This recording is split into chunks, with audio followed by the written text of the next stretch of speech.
The exact cause of the Christchurch fire that left 10 people in hospital is yet to be established, but is believed to be accidental. The home on upmarket Clifton Hill was an AirB&B, was being rented out by a group of Malaysian tourists, including an unknown number of children.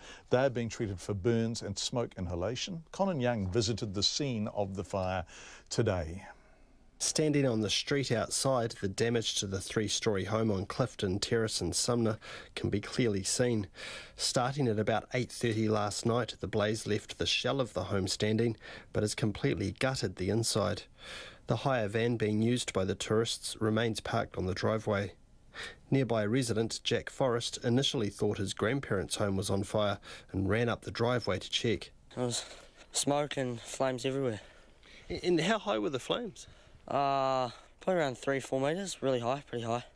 So we're quite away from where that fire was, but the smoke was quite thick down here as well. Yeah, it was really thick and got all over your clothes, smelled like smoke, but a lot of people around, a lot of fire engines and ambulances and a lot of cars parked everywhere, but yeah, everyone was really frightened. Jack Forrest watched as the people inside were treated for their injuries. There were a few people who got brought into another house next door to our grandparents who were getting treated by the medical staff, which was, and then a few went down to the ambulance to go to the hospital. 24 firefighters and 5 fire trucks took an hour and a half to bring the blaze under control.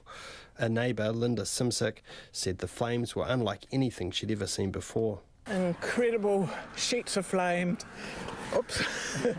Oh, just awful, amazing, and hard for the wonderful firemen to control. Yes, quite frightening.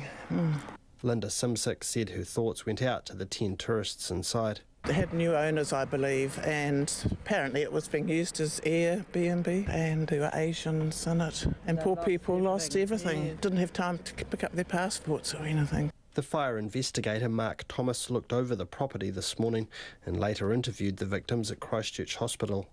While the exact cause has yet to be established, he believes the blaze was accidental, and it appears the guests made an effort to extinguish the flames themselves.